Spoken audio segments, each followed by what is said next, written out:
friends. Welcome to June. This month's theme is going to be pillow talk. I know I've talked about sleep before, probably many times, but I just feel like it's so important, especially for women who are going through peri and post-menopause. It's one of the biggest complaints I hear, and I'm sure I don't have to tell you what sleep does, lack or lack thereof, does to us in terms of every aspect of our life. It just from being cranky in our relationships to not feeling good, not recovering well, you know, feeling sick, all of these things. When you're peri and postmenopausal, everything seems to be sort of amplified, right? So you know what I'm talking about. So this month I wanted to talk a lot about sleep and different strategies to help you get better quality sleep. So over the month we'll look at things. We'll do like a little bit of a sleep primer today. Over the month we'll talk about different bedtime rituals, habits, good sleep hygiene, how to get your environment right. And we'll also learn a few little tips and tricks that you might not have heard before that will help you either fall asleep or get back to sleep if you wake up. So there you have it. Today we'll have our sleep primer. So we will talk about the different types of sleep, why sleep matters, and I'll give you one tool today that can help you in your sleep. So before we go there, my name is Nancy Brooker. I am the Living in Yes coach for women who are navigating the challenges of menopause. It can be such a difficult time in our lives with all these different changes happening, but we all deserve to feel empowered when it comes to our relationships, our health, our bodies, our goals, and to just really love who we're becoming at this time in our life. So I help you tap into your inner strength, let go of self-judgment, and really trust yourself so that you can navigate menopause with confidence and grace and feel good in your body and really find joy and fulfillment in this unique journey of possibilities that is all yours. Okay, so quick sleep primer, types of sleep. So there's like kind of two categories of sleep. There's REM and non-REM sleep. Within the, and you don't really need to remember all the details of all this stuff. Within the non-REM sleep, there's a sort of a light sleep where we're just starting to relax our muscles. It's kind of that when you're kind of partially awake, partially asleep.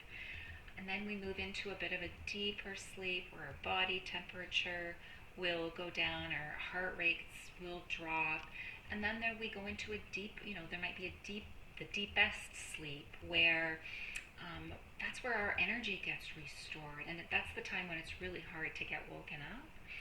And then we've got REM sleep. So those are the three non-REMs, and then we have REM sleep, and that's kind of your, rapid eye movement sleep. We all know it as our dream sleep, where we're really processing, I think, things that have happened during the day. Our muscles are really relaxed, almost paralyzed, to stop us from acting out anything that's happening in our dreams. Our eyes start to move. We get that rapid eye movement, and our brain activity starts to increase, which is kind of interesting, right? We're sleeping, our brain activity increases, but our body is really relaxed. And, it's thought that during that time, we're really processing and integrating emotional events from our day, trying to figure things out, trying to take what we've learned from that day and consolidate it into our memories for learning, for the future. So that's kind of the different stages of sleep, and we actually cycle through those stages during the night. But each of them has something important to offer, and it's really important for us to get some of each of those stages. Why does that matter? Well, sleep matters for so many things. It matters for our physical health. It supports our immune system, healing of tissue, muscle recovery, which is such an important thing, especially at this time in our life. It regulates our metabolism and our weight. I'm speaking menopause language, right? Recovery, metabolism, weight. It lowers our risk of chronic disease like diabetes and heart disease. In menopause, cardiovascular disease is one of the number one killers of women in that age group. It helps with our mental health, our mood, our cognition, our memory consolidation, with clarity, brain fog in menopause. Have you had that issue? Of course, the sleep matters, right? And it reduces our risk of things like depression and other mental health, anxiety, other mental health issues. And, we talked about brain function already, how it facilitates learning and memory consolidation, making new neural connections, and helping us to be creative, and to have better decision-making abilities. It helps us regulate our emotions, to reduce our reactivity, and to be more resilient. All things that we really need, especially at this time in our life.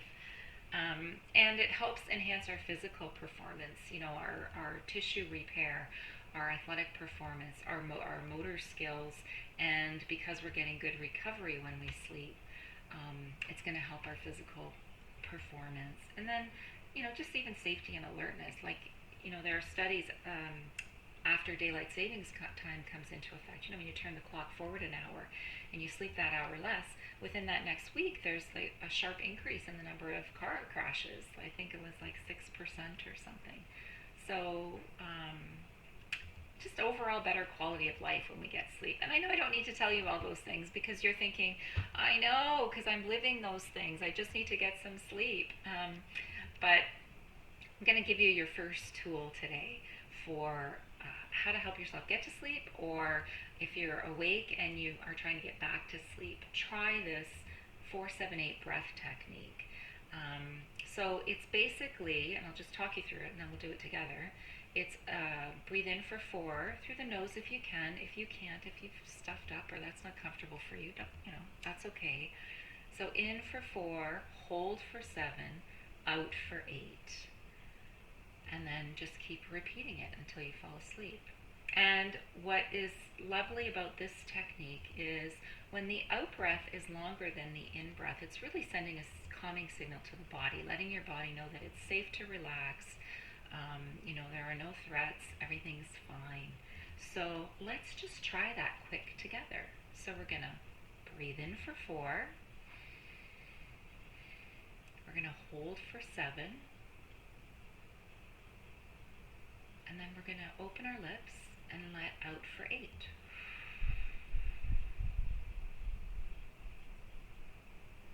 And we're just going to repeat that.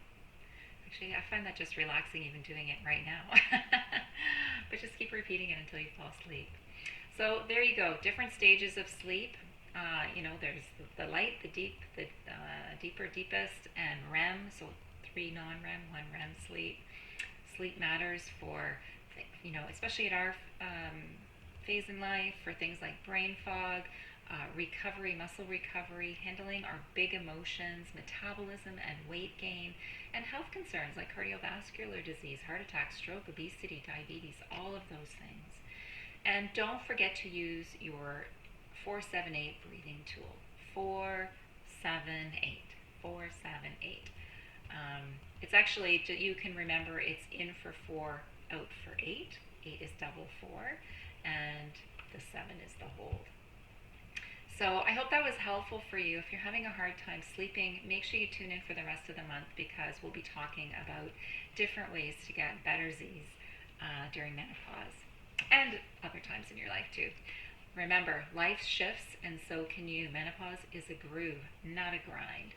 So if you'd like some support sifting through all your possibilities, all the options, the strategies, and actually implementing them, which is often the hardest part, then let's talk. Let's schedule your free consultation. So, life beyond menopause is your canvas. What masterpiece are you going to create? Get some sleep because it helps with your creativity. That'll help you go. So thanks for listening. Grab your freebies down below, and let's be friends over on Living in Yes. And I'd love to hear from you. If you have any special tips on how what has been helping you sleep during this time. All right, thanks. Take care.